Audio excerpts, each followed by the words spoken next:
Hi, beautiful sunflowers. Welcome back to my channel. So today we'll be sipping our tea and we'll be discussing the Bible scriptures, discussing the women that are in the Bible that some of us don't know. That is why I'm in the kitchen today. So we're going to be sipping our tea and then we're having an awesome time in the presence of God. Yeah, I like my tea hot. Not really hot, but mild hot. There's a word like that. Okay, let me get my seat. How are you all doing today?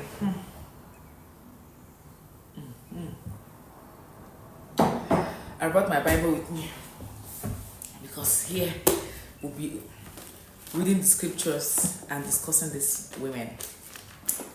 The last time I talked about Sarah, Eve. Today we'll be going to our sister Hagar.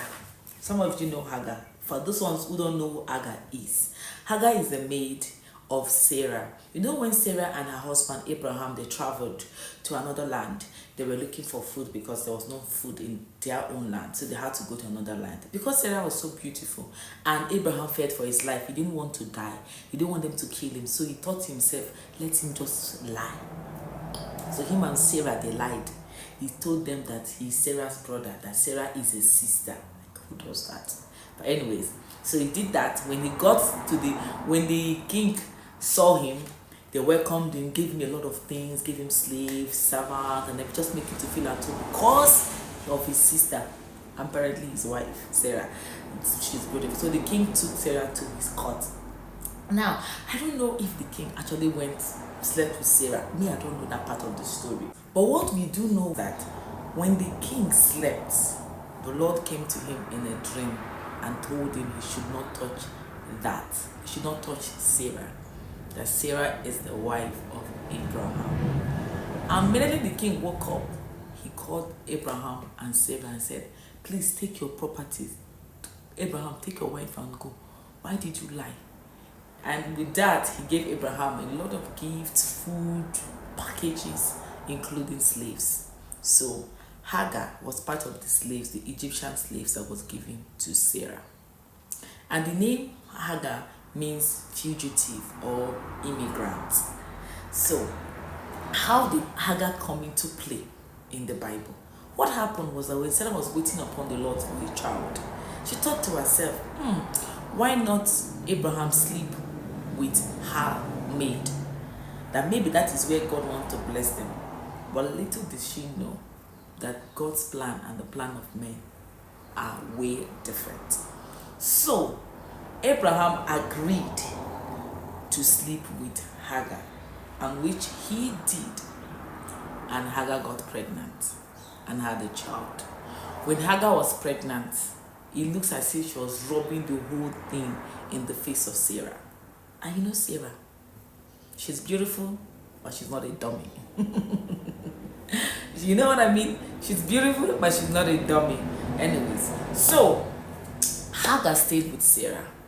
And Sarah deemed it fit to say she doesn't want Hagar to stay any longer. After Hagar put to bed, she sent Hagar away to say, go, I don't want you in my house. You are causing trouble. The second one will be trying all her best to also show that she's relevant in the house. So Sarah said to Abraham, look, we've gotten a son already. I don't want this woman to stay in this house. Let her go. Imagine. So they sent Hagar and her child away. Hagar went to the desert. She was frustrated. Imagine they took you away from your home land, which is Egypt, to another land, made you a slave, and that was not even enough for them. They also sent you away to go. Now, where are you going to go back? Are you going to go back to Egypt, or you're going to go to somewhere else? So Hagar left, and then she went to the desert again.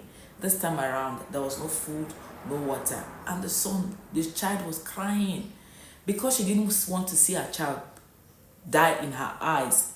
She just left the child and ran. And an angel of God came to her again to say, go back and pick that child. That God has seen her and heard. look, there is a well beside you. Take from that well and give that child to live. And that was how Hagar went back to pick her child, and she saw the well. The story of Hagar is so touching because some of us are going through such kind of situations. Some women, they are being chased away from their home. They've been taken away from their comfort zone, and where they find themselves, it is pain, dryness. And the beautiful thing about Hagar's story is that she's a slave girl, but God still sees her in spite of her situation. I want you to realize something about Hagar's story, that God sees you as a woman. He knows what you're going through. He knows your battle. He knows your pain. Many women today are in the position of Hagar. They may not be an actual slaves, but they are in the position of weaknesses with no one to defend them, no one except God. The same God who defended Hagar and heard the tears of her son in the desert hears the tears of helpless women and their children today. When we are at our weakest, God is at his best, ready to step in and say to us, as he said to Hagar, do not be afraid. So if you want to really have a full knowledge of this story, it's in Genesis chapter 16 from verse 1 downward. You can read it. It's a full story about Hagar and Sarah's story. The joy of Hagar is that to know that God cared, that he saw her suffering and heard her cry, and that he helped her when she needed him the most. Amazing thing about Sarah and Hagar's story is that yes, Isaac is a promised child. It doesn't mean that Ishmael was not in God's plan. Even though it looks as if it was man-made, it was the main decision. Even out of that decision, God also had a plan for that child. So he goes to say that it does not matter how you came into this world. Nobody came in here randomly. You came in here with an intention. Every seed is a blessing. Every child comes with a destiny. And we could see that Ishmael's destiny was fulfilled, just as Isaac's destiny was also fulfilled. The story of Hagar reminds me that as a woman, every child that you have, God has a plan for that child. And there's no child that is on earth for the sake of coming to this world. They come in here with a purpose. So as a mother, as a wife, as a midwife, we are meant to carry that seed and nurture that seed and care for that seed. Imagine a slave that trusts in the Lord, a slave that surrenders to God, a slave that is so obedient to God's word. See what God did through her. She took care of her son.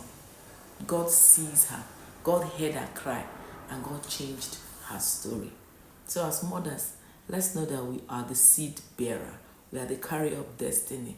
No matter who you are, maybe you're a maid to someone, you're working for somebody, listen, your child is very important. Your child is very important. Don't say because I'm not the president's wife or the governor's wife, my child is not important. No.